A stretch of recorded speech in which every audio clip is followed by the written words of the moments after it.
Chào mừng các bạn đến với Vajna Podcast. Các bạn đang cảm thấy như thế nào rồi?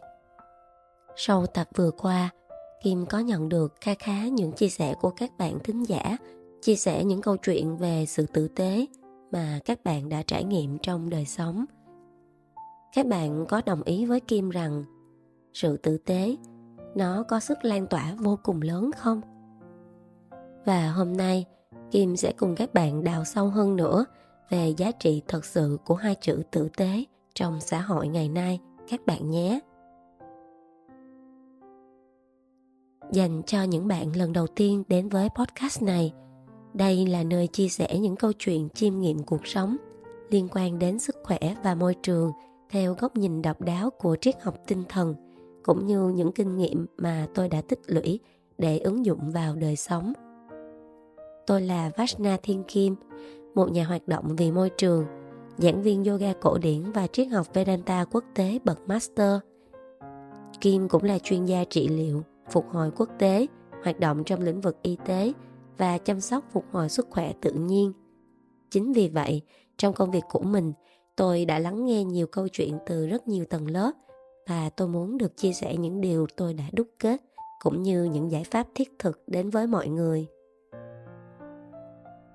Khi nghe podcast này, các bạn sẽ trải nghiệm một không gian thư giãn tinh thần bởi tần sóng âm thanh đặc biệt, giúp kích thích hệ thần kinh phó giao cảm, nên trạng thái thư giãn và buồn ngủ sẽ đến với đa số các trường hợp.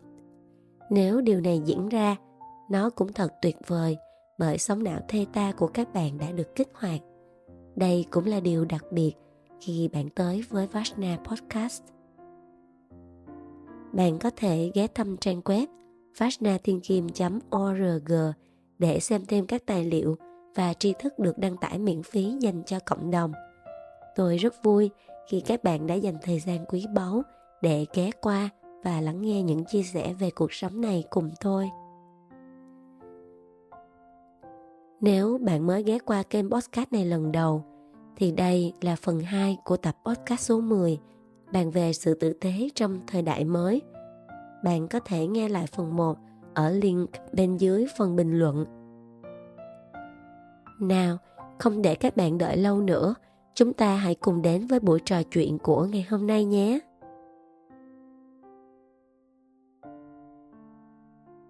Bạn thân mến, đây là phần tiếp theo của tập podcast đặc biệt về sự tử tế. Nếu phần trước là một hành trình về những ký ức ngọt lành, nơi hạt mầm tử tế được gieo từ thuở ấu thơ, thì hôm nay Kim sẽ cùng bạn đi vào một góc khuất khác. Góc khuất mà có lẽ không ai muốn đối mặt khi lòng tốt bị lợi dụng. Mà các bạn có để ý thì hôm nay giọng của Kim có vẻ hơi khác lạ một chút. Có thể chất lượng voice không tốt như mọi khi vì Kim đang bị cảm. Thú thật là thời gian này nguồn lực thì thiếu, mà việc phải lo thì khá là nhiều. Kim còn thức đêm thức hôm viết sách nữa, rồi lại phải di chuyển liên tục. Xong bất đắc dĩ còn dầm mấy trận mưa và la hét hết nấc cho Hamaret tầng 2 để chuẩn bị ra mắt cho mọi người sắp tới. Nên có thể vì vậy mà cơ thể này nó đang không chịu nổi nhiệt của Kim. Mong các bạn có thể thông cảm.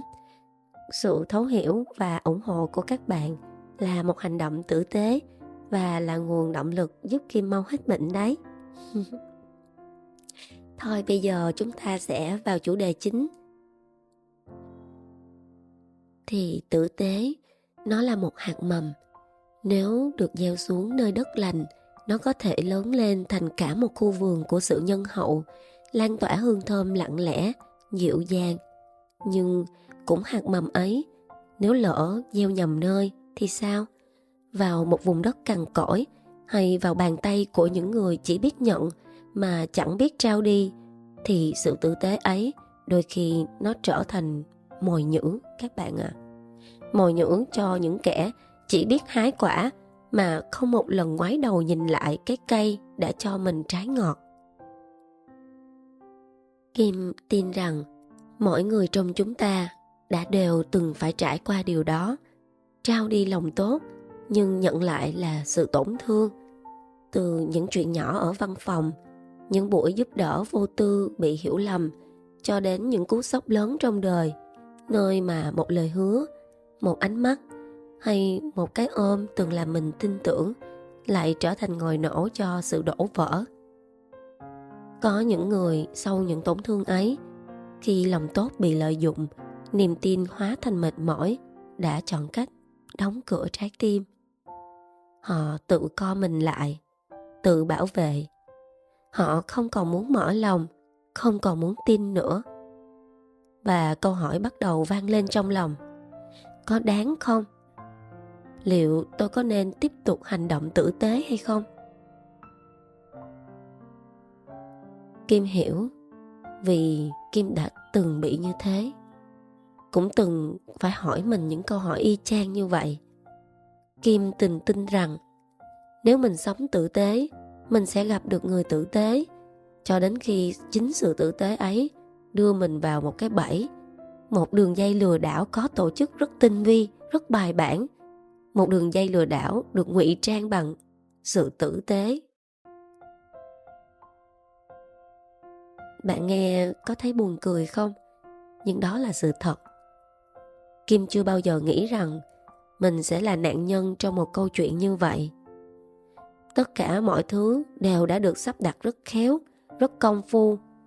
Những lời hay, những ý tốt, những hành động đẹp, mọi thứ tưởng như rất thật, cho đến khi không có gì là thật cả.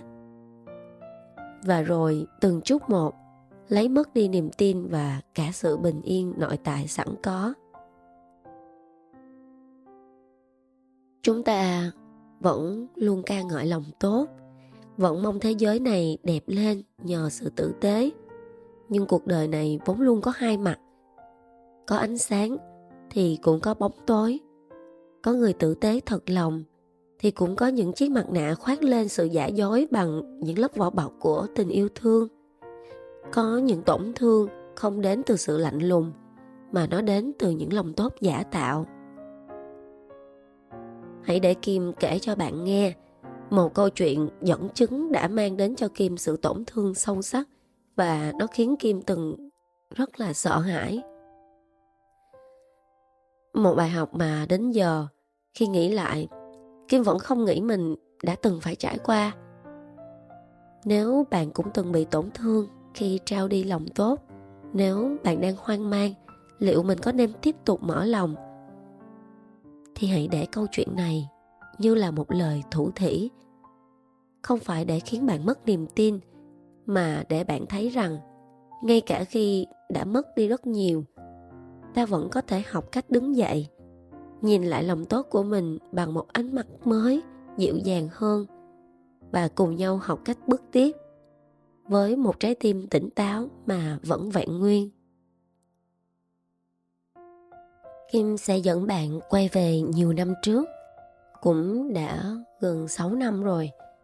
Khi đó Kim vẫn ở Cần Thơ, dành nhiều thời gian cho hoạt động nghiên cứu chuyên sâu. Và câu chuyện này nó xoay quanh một người đàn ông lịch lãm có tên gọi là N. Anh ta đã bày ra cả một ma trận không kẽ hở, phô bày ra sự tử tế để dẫn dụ Kim vào một cái bẫy lừa đảo tinh vi liên quan đến thương vụ chuyển nhượng công ty với con số ban đầu lên tới gần 20 tỷ đồng. Sau này điều tra ngọn ngành, Kim mới biết để tiếp cận Kim, anh ta đã dành nhiều công sức để nghiên cứu và lên kế hoạch rất kỹ. Đầu tiên anh ta cho người theo dõi để biết nhà Kim ở đâu, Kim chạy xe gì, rồi nắm bắt được lịch trình và công việc của Kim, thậm chí biết Kim quan tâm đến các hoạt động cộng đồng như thế nào. Và sau khi thấy con mồi đã sẵn sàng, anh ta mới bắt đầu hành động. Kim vẫn nhớ buổi sáng ấy. Sau khi tham dự một chương trình tại Cần Thơ, Kim lái xe trở về nhà, và bỗng có một người phụ nữ lớn tuổi chạy tới rồi bắt chuyện với Kim. Bà ta nói biết Kim đang đứng bán một bất động sản lớn ở Hồ Tràm. Đây là tài sản của một người họ hàng bên ngoại của Kim, do Kim đại diện giao dịch. Vì trước đó Kim cũng khá quen thuộc trong những công việc này. Trở lại thì ngay ở trước cửa nhà Kim, bà ta vội vàng nói con trai của bà muốn mua bất động sản đó và muốn liên hệ trực tiếp với người bán. Ngay lập tức Kim từ chối và nói rằng hãy làm việc với những người phụ trách đại diện đó, có số điện thoại đăng ở trên mạng mà, họ sẽ tiếp đón và làm việc từ ban đầu. Nhưng các bạn biết không, bà ta không bỏ cuộc. Bà ta liên tục tiếp cận bằng nhiều cách khác nhau và nói chuyện, tạo tình huống để cuối cùng chốt được một cuộc hẹn để anh ta có thể gặp Kim một cách rất là hợp lý. Rồi sau này, Kim cũng biết được rằng người phụ nữ này cũng không phải quan hệ mẹ con gì với anh ta, mà đơn thuần chỉ là một người môi giới đất được anh ta thuê để thực hiện âm mưu này. Về ấn tượng đầu tiên với Kim, đó là một người đàn ông lịch lãm, đạo mạo, phong thái cư xử thì nhã nhặn và vô cùng tử tế. Không chỉ với Kim mà chắc chắn là bất kỳ ai xung quanh. Bởi vì Kim dù sao cũng là một người không dễ dàng tin tưởng một ai đó ngay từ ban đầu. Nhưng anh ta với kế hoạch tinh vi và với những người trợ giúp nữa, họ đã từng bước tạo ra những câu chuyện, những bối cảnh để Kim dần đi vào cái bẫy đã sẵn sàng giăng ra. Hồi trước nhớ thì ban đầu mọi thứ chỉ xoay quanh việc là thương thảo về cái khu đất bất động sản đấy. Nhưng rồi dần dần N bắt đầu mời Kim tham gia những hoạt động thiện nguyện mà anh ta tổ chức. Và đó không phải là những hoạt động nửa vời hay chỉ để chụp hình cho đẹp, mà những hoạt động thiện nguyện này hoàn toàn thật và có thể khiến bạn sẽ cảm thấy không có một chút gì sai trái về con người này cả.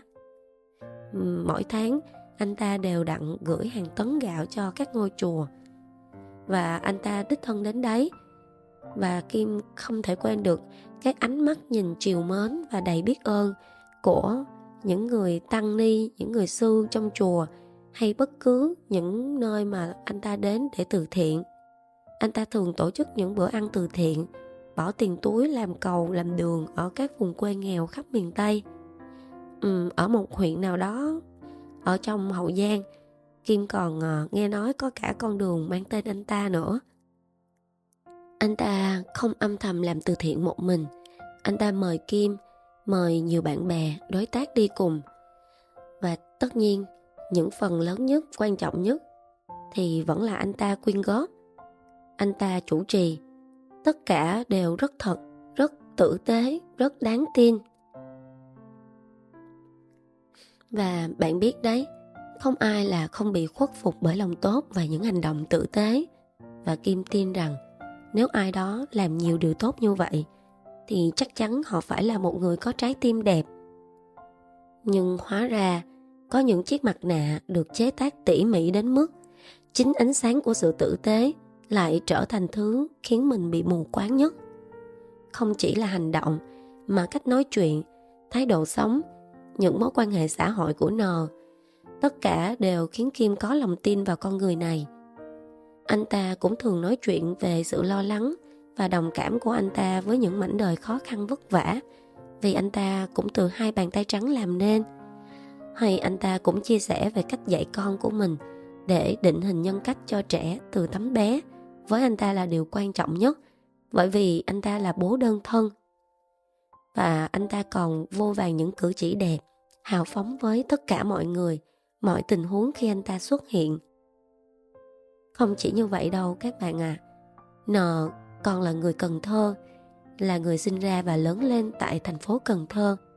Hoạt động lừa đảo của anh ta đã diễn ra hơn chục năm nay, nên quy mô thật sự khá phức tạp, với mạng lưới quan hệ địa phương đan xen rất là khó đoán. Anh ta là người sẵn sàng chi tiền rất hào sảng để có những mối quan hệ và giao tiếp với những người địa vị cao trong thành phố từ nhiều năm trước.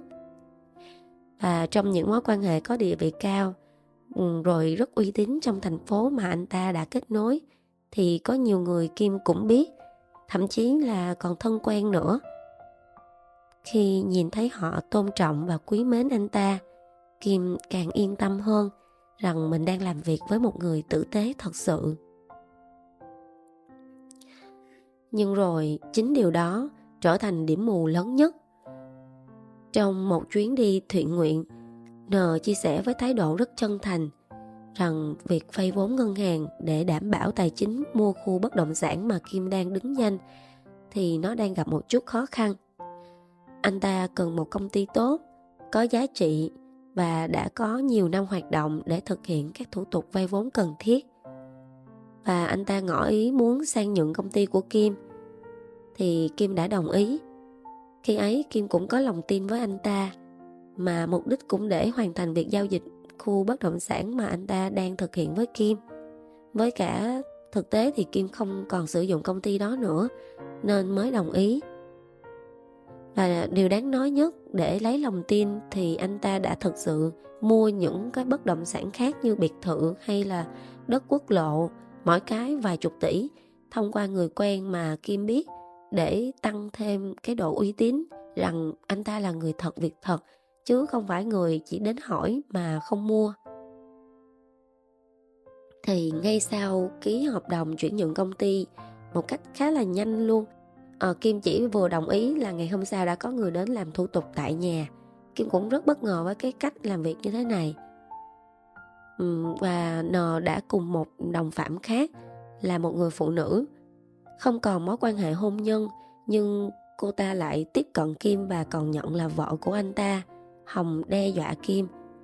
Cô ta nói rằng đây không phải là mối quan hệ đối tác bình thường. Nói là cô ta ghen và muốn tôi sang nhận lại công ty, không muốn tôi liên quan gì đến anh N này. Nhưng trong khi trước đó tôi đã nắm rõ giấy tờ chứng nhận độc thân của anh ta khi đứng ra chuẩn bị những thủ tục cần thiết mà anh ta muốn mua trên cái bất động sản đó, và vì muốn vay vốn nữa. Rồi tôi bàng hoàng và lập tức tìm hiểu, thì biết được họ đã ly dị từ nhiều năm trước. Bằng chứng cũng chính do anh N này gửi chứng nhận ly hôn để giải thích với tôi. Sau đó chị ta lại tiếp tục biện minh rằng giấy tờ ly hôn đấy chỉ để tẩu tán tài sản cho giai đoạn mà anh ta làm ăn thua lỗ trước đây, chứ họ vẫn qua lại và sống chung như vợ chồng. Rồi ngay sau đó Kim nhận ra những sự phiền phức và những thứ bất ổn kỳ lạ, không hợp lý, nên ngay lập tức Kim ngừng lại mọi việc, không thực hiện theo bất cứ yêu cầu nào của chị ta, cũng không tiếp tục theo đuổi dự án bất động sản Hồ Tràm định bán cho anh ta nữa. Kim chỉ muốn lập tức phải tránh xa những con người và những tình huống đầy rối rắm phiền phức như thế này. Thú thật lúc đấy Kim cũng không hiểu chuyện gì đang thật sự xảy ra. Nhưng mọi việc không đơn giản như thế. Bẵng đi một thời gian khoảng hơn nửa năm, Kim lại bị làm phiền. Họ dùng chiêu trò và thủ đoạn tinh vi, có ý đồ lừa Kim một khoản nhỏ, khoảng gần 700 triệu, khi bị chuyện rằng công ty mà Kim sang nhượng trước đây cho họ đã bị nợ thuế. Hồng để dẫn dắt cho Kim phải ký thêm một hợp đồng khác có liên quan. Và nếu khi Kim ký hợp đồng đó, đồng nghĩa với việc Kim ngay lập tức sẽ rơi vào bẫy, trở thành một người bị mắc nợ số tiền sang nhượng lại công ty với số tiền lên gần 20 tỷ đồng. Về vụ việc này, Kim thoát khỏi cái bẫy tinh vi cũng nhờ cảm giác bất an, và Kim đã nhờ ba của mình đứng ra lo vụ việc, thì mới tìm hiểu được mọi thứ đó là một trò lùa có tổ chức. Lúc ấy Kim thật sự bàng hoàng. Nhìn lại toàn bộ mọi thứ, thật sự Kim rụng rời, phát giác ra những cái bẫy tinh vi. Không ngờ ở ngoài đời lại có những cái sự thật như chỉ có trên phim ảnh như thế này. Không ngờ rằng một con người như anh ta lại có thể là kẻ thủ ác, khoác lên mình lớp áo tử tế đẹp đến như thế. Những chiếc lưới lừa được bện bằng lời tử tế, từ cách anh ta đi vào cuộc đời của mình đến những gì anh ta tạo dựng. Anh ta không ngại bỏ ra nhiều thời gian, nhiều tiền của để gầy dựng lòng tin khi xây dựng một mối quan hệ bạn hữu và đối tác tiềm năng. Và Kim chợt nhận ra mình vừa đi xuyên qua một mê cung. Một mê cung được thiết kế để đánh đúng vào lòng tốt, đúng kiểu tin tưởng, tin người, đúng nơi dễ bị tổn thương nhất bên trong mình. chúng đã đưa Kim hết từ cảm xúc này sang cảm xúc khác, từ những câu chuyện này sang những vấn đề khác, bằng mọi giá để đạt được âm mưu của mình. Kim đã tin rằng người tử tế sẽ gặp người tử tế. Nhưng hóa ra chính điều đó lại khiến cho mình mất mát nhiều nhất. Khi ấy, Kim nghĩ rằng trong cuộc sống có điều may, điều rủi. Và câu chuyện này cũng là một bài học xui rủi đến với mình. Kim tin rằng nếu như trong đạo Phật có nhân quả, thì có thể kiếp sống nào đó mình đã từng đối xử không tốt, mình đã gây hại tới họ, nên kiếp sống này dù mình không làm gì sai trái cũng có thể trở thành đối tượng để họ đưa vào ma trận đầy huyễn hoặc này. Do đó, Kim cũng dừng lại tất cả, không kiện cáo, chỉ lẳng lẽ trình báo lên cơ quan chức năng tại phường mình và chi cục thuế quản lý công ty mình trước đó để cho luật pháp ghi nhận vụ việc. Một khoảng thời gian sau đó, Kim như sụp đổ và cảm thấy ghê sợ mọi thứ. Không ngờ con người có thể làm như vậy. Kim thu mình lại trong nhà, không muốn tiếp tục mở rộng mối quan hệ mới với bất kỳ ai. Kim lúc đó trở nên sợ hãi với tất cả mọi người. Cảm giác như bước ra khỏi cánh cổng gia đình, tất cả đều là giả dối. Không biết đâu là thật, đâu là vai diễn. Kim nhận ra mình có thể mạnh mẽ trong sáng tạo, trong chuyên môn hay nghiên cứu, nhưng khi đối mặt với lòng người, mình bỗng thấy mình như một đứa trẻ yếu đuối, dễ bị lừa gạt và đầy tổn thương. Bạn biết không, một khoảng thời gian dài sau đó, Kim còn trải qua một giai đoạn sang chấn tâm lý. Tức là mình vẫn sống vui vẻ, bình thường, nhưng mà hễ có một ai đến đối xử quá tốt với mình, tốt một cách bất hợp lý, thì mình lại ngại, mình lại sợ và mình từ chối tiếp nhận. Đấy là một biểu hiện của việc sang chấn tâm lý đấy. Và một khoảng thời gian dài, điều khiến Kim suy nghĩ mãi là nếu một người như N có thể lừa Kim bằng sự tử tế hoàn hảo như vậy, thì còn bao nhiêu người khác ngoài kia đang mang những lớp áo tương tự. Nhưng bạn có biết không, một thời gian sau đó, một người bạn của Kim đã gửi cho Kim một link báo. Hóa ra kẻ lừa đảo đó cũng không thoát khỏi lưới trời, tuy thưa mà khó lọt. Dù Kim có bỏ qua, nhưng những gì anh ta làm với những người khác vẫn mang lại những hậu quả. Những thương vụ lừa đảo hàng loạt khủng khiếp này đã bị phanh phui và bản thân anh ta đã phải nhận về cho mình bản án 15 năm tù giam. Có một điều mà Kim vẫn tiếc nuối cho đến bây giờ. Bạn có nhớ ở tập trước Kim chia sẻ về một món quà gần như là báu vật với Kim, quyển sách Đắc Nhân Tâm mà ông đã dành tặng cho Kim, quyển sách đầu đời mà Kim có. Thì bây giờ Kim đã bị mất đi, cùng khoảng thời gian mất đi lòng tin trầm trọng như thế. Bởi vì với Kim, thời điểm đó, khi đối diện với một người có tất cả mọi thứ như anh ta, từ địa vị xã hội, vật chất cho tới mọi thứ, thì ở ngày sinh nhật của người đấy, Kim nghĩ rằng món quà mà thật sự xứng đáng và có ý nghĩa với anh ta, đó chính là một quyển sách mà mình trân trọng. Bởi vì anh ta cư xử không khác gì một con người bước ra từ quyển sách Đắc Nhân Tâm cả.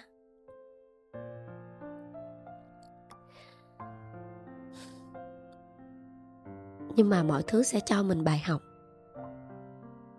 Kim đã bước ra từ những sự đau thương, thất vọng, và Kim đã có những bài học vô giá cho bản thân mình để truyền cảm hứng và dẫn dắt rất nhiều người ở phía sau.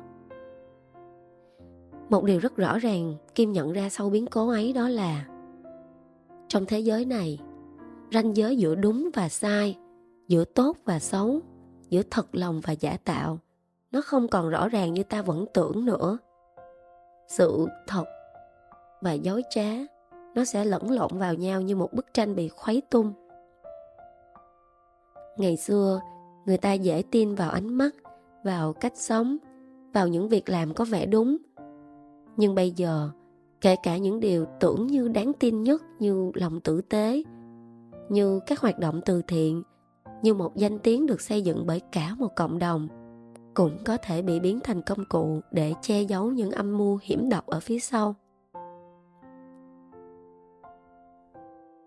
Ngay từ đầu đấy, thì các bạn biết đó, N rất là tinh vi bởi vì N không hề vội vàng. Hắn xây dựng hình ảnh một người tử tế, thành đạt, có tâm với cộng đồng, không chỉ bằng lời nói, mà bằng hành động thật. Từ các chuyến thiện nguyện, xây cầu, làm đường, đến các mối quan hệ uy tín với nhiều người có địa vị ở Cần Thơ.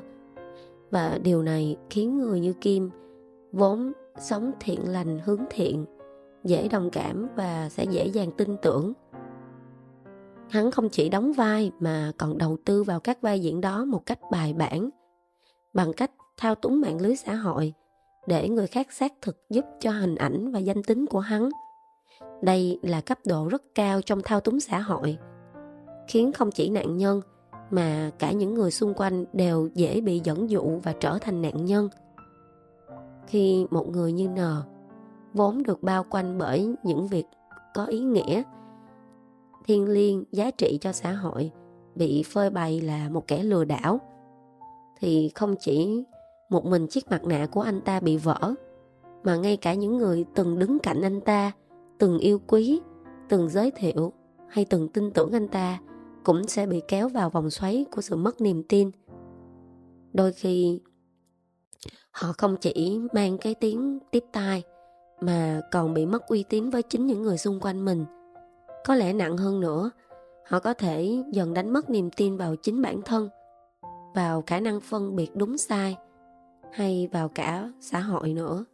Và bạn biết không, Kim cũng là một trong số những người rơi vào trường hợp như thế, bởi vì anh ta không chỉ muốn lừa gạt Kim với số tiền hơn 20 tỷ, mà còn là những mối quan hệ của Kim nữa.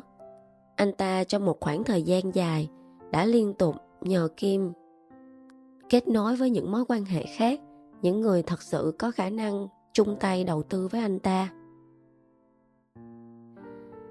Và rồi vòng luẩn quẩn bắt đầu. Người tốt sẽ trở nên dè chừng. Người muốn làm điều tử tế cũng sẽ không dám mở lòng nữa. Những người từng giới thiệu N sẽ không muốn giới thiệu ai nữa. Họ thu mình lại như Kim đã từng, vì sợ. Vì nếu kẻ lừa đảo có thể xây dựng hình ảnh hoàn hảo đến như thế, thì còn ai là thật? N không chỉ là một kẻ lừa đảo, hắn là một kịch sĩ, là một người đạo diễn cho vai diễn người tử tế một cách trọn vẹn. Không chỉ là một kẻ trộm vặt, mà là một kiến trúc sư lừa đảo tinh tế, có chiến lược, biết đánh vào điểm yếu cảm xúc. Và nguy hiểm ở một chỗ là hắn ta không lừa dối bằng những điều giả, mà thực hiện bằng những điều thật, rất thật. Và càng đáng sợ hơn nữa, khi chúng ta đang bước vào kỷ nguyên công nghệ, nơi mà trí tuệ nhân tạo AI có thể giả giọng, giả mặt, giả cảm xúc, giả cả những câu chuyện đầy nước mắt, thì sự giả dối lại càng có thêm công cụ để khoác lên mình những lớp vỏ bọc hoàn hảo hơn bao giờ hết. Một khuôn mặt nhân tạo có thể rơi nước mắt, một giọng nói máy móc có thể rung lên vì xúc động, một đoạn video có thể được dựng nên để kể một câu chuyện hoàn toàn không có thật.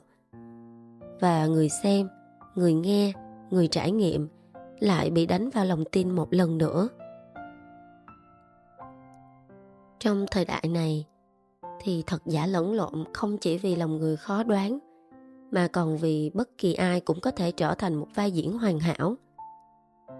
Kim tin chắc rằng các bạn cũng nghe rất nhiều vụ lừa đảo tinh vi từ rất nhiều toán người lừa đảo đang hoạt động một cách mạnh mẽ và tràn lan đầy ở ngoài xã hội.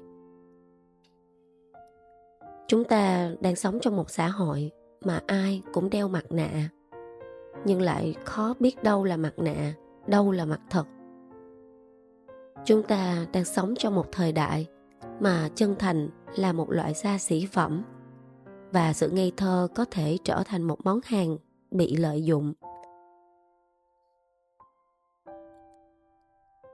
Vậy, câu hỏi là làm sao để sống giữa thế giới trắng đen không rõ mà vẫn giữ được lòng tin? Làm sao để không trở nên hoài nghi mọi thứ, nhưng cũng không để lòng tốt của mình bị biến thành một cái lưỡi dao đâm ngược lại chính mình? Đây là câu chuyện cuộc đời mà Kim đã trải qua, là minh chứng đau lòng cho một mặt trái của sự tử tế. Khi nó bị lợi dụng, lòng tin biến thành vết thương, và nhiều người từng mở rộng trái tim sẽ lại đóng cửa, ngại làm người tốt.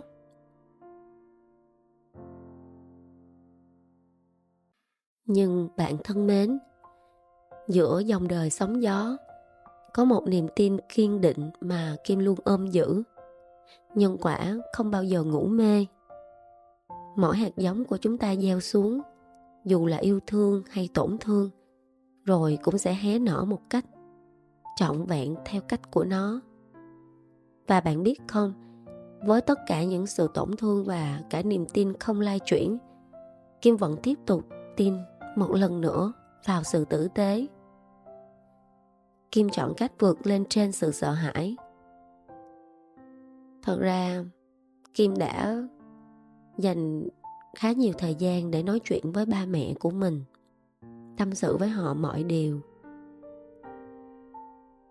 Và có lẽ họ cũng chính là chỗ dựa tinh thần vững chắc và là nền tảng để giúp cho Kim đã có thể vượt qua mọi thứ ở thời điểm lúc bấy giờ. Và rồi, Kim đã dũng cảm một lần nữa, chọn cách vượt lên trên sự sợ hãi, để lại ánh sáng nhân hậu cho những ngày mai. Bởi vì Kim hiểu rằng chúng ta sinh ra không phải để ném đá vào nhau, mà là cùng nhau vun đắp một khoảng trời bình yên rộng lớn. Chính vì vậy Kim đã thay đổi rất nhiều. Kim cũng tha thứ cho họ, hoàn toàn tha thứ và thấu hiểu. Và tha thứ cho người khác cũng chính là món quà, và chính là mình tha thứ cho bản thân mình để mình bước tiếp. Nhưng có một sự thay đổi về sau là Kim không yếu đuối và dễ dàng bỏ qua cho tất cả nữa. Kim học cách dứt khoát, cương trực và thẳng tay từ ông nội và ba của mình. Đó mới là thế cân bằng. Sự mềm mỏng và cứng rắn đều phải được hiện diện cùng nhau. Nếu trong tương lai, một lần nữa, người đàn ông ấy hay người phụ nữ ấy hoặc những người tương tự lại tiếp cận Kim với những ý đồ đen tối, thì Kim sẽ để cho những cánh tay nối dài của mình, cũng là đại diện cho luật pháp, sự cân bằng, văn minh ở Việt Nam sẽ vào cuộc. Kim đã học được cách im lặng, để những người muốn giăng bẫy người khác sẽ phải tự sa vào bẫy, và họ buộc phải học bài học để làm người, để không vấy bẩn và làm ô uế sự phát triển nền văn minh chung. Và sự thật phải được lên tiếng. Chỉ có như thế thì Kim mới có thể vẫn ở trong cái bản chất của mình, để vẫn quyết định bước ra ngoài và lan tỏa rộng hơn nữa những bông hoa của sự tử tế.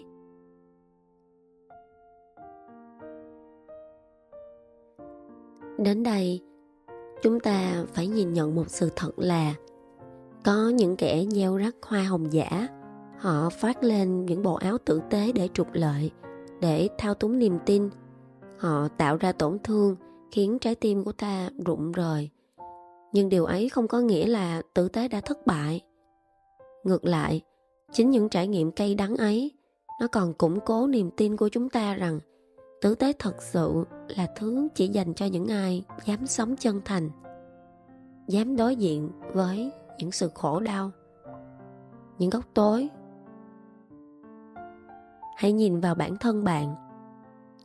Bạn đã từng trao đi một cử chỉ quan tâm, một lời động viên đúng lúc, hay một nụ cười chia sẻ? Bạn đã từng dừng lại để lắng nghe, để giúp một ai đó vượt qua giây phút vấp ngã?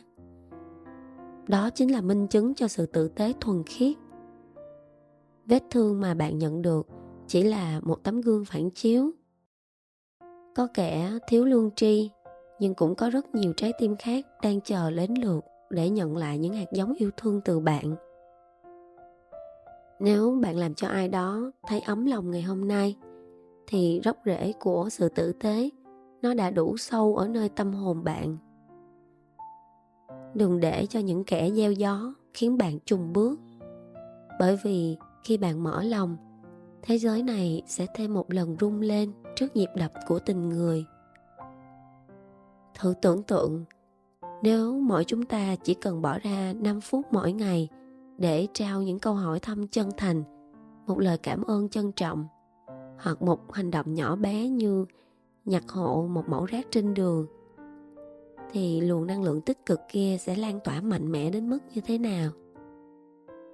Chúng ta đừng vì một bộ phận nhỏ của những rung động thấp, của những tâm thức chưa hoàn thiện, mà làm lay động chính bản chất của mình.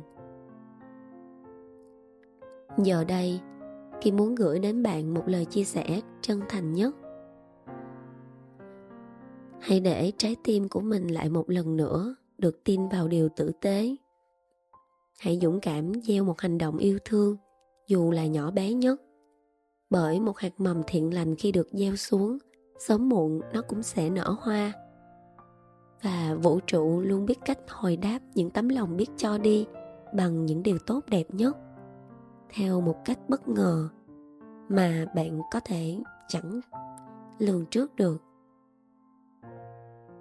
Nói đến đây Kim xúc động là vì Kim thật sự nhận được rất nhiều điều khi mình dám chấp nhận thiệt thòi, bỏ qua cho những lầm lỗi của rất nhiều người khác, mà chọn sự chân thành, chọn một lần nữa là chìa cánh tay ra để giúp đỡ. Và Kim cũng hiểu rằng để thực hành một hành động tử tế, nó không dễ dàng. Nó thật sự cần phải gặp nhiều sự thử thách, cần bạn phải dũng cảm đối diện, hy sinh, đánh đổi, cho đi. Và sự tử tế không phải là sự yếu đuối. Phải dám đứng lên, dám lên tiếng, dám chấm dứt, dám không tiếp tay cho kẻ xấu. Đó cũng là một biểu tượng của sự tử tế. Và đôi khi lòng tốt cần đi cùng bản lĩnh.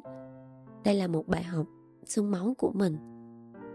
Nếu không, nó sẽ trở thành miếng mồi cho những kẻ họ biết tận dụng, biết lợi dụng, biết biến những điều đẹp đẽ thành công cụ trục lợi.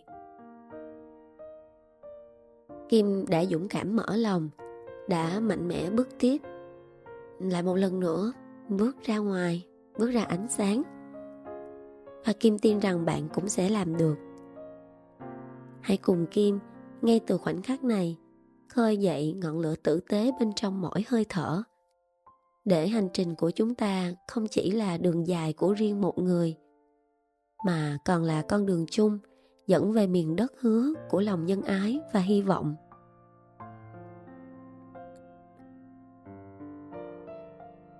Bạn thân mến, nếu bạn đã lắng nghe đến tận đây, cảm ơn bạn vì đã đủ kiên nhẫn để đi cùng Kim xuyên qua những tầng sâu nhất của những trải nghiệm, từ ánh sáng tới những nơi tổn thương, từ lòng tin đến sự phản bội, và sau tất cả đó là sự phục hồi.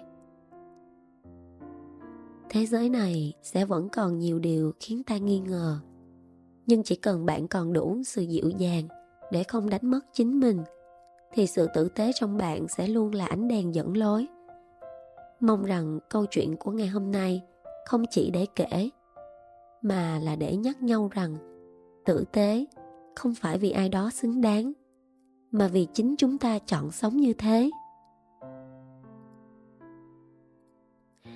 Hẹn gặp lại bạn trong những tập tiếp theo của Vajna Podcast, nơi ta tiếp tục khám phá những tầng sâu của sự sống, chữa lành và trưởng thành. Và nếu bạn thấy tập podcast này có thể giúp ai đó đang hoang mang giữa lòng tốt và sự tổn thương, hãy đừng ngần ngại chia sẻ. Biết đâu đó chính là một hành động tử tế đầu tiên trong ngày hôm nay của bạn. Bên cạnh đó, như thường lệ, nếu bạn chưa đăng ký kênh, hãy ấn vào nút đăng ký ở phía dưới và đừng quên ấn nút like để YouTube có thể chia sẻ nội dung này đến nhiều người hơn. Hẹn gặp lại bạn vào mỗi tối thứ 6 hàng tuần tại Vajna Podcast, nơi chúng ta lại cùng nhau khám phá những điều thú vị về cuộc sống và sức khỏe. Kim chúc bạn có một ngày mới tràn đầy năng lượng, đầy cảm xúc chân thật và một hành trình luôn hướng về phía ánh sáng của chính mình.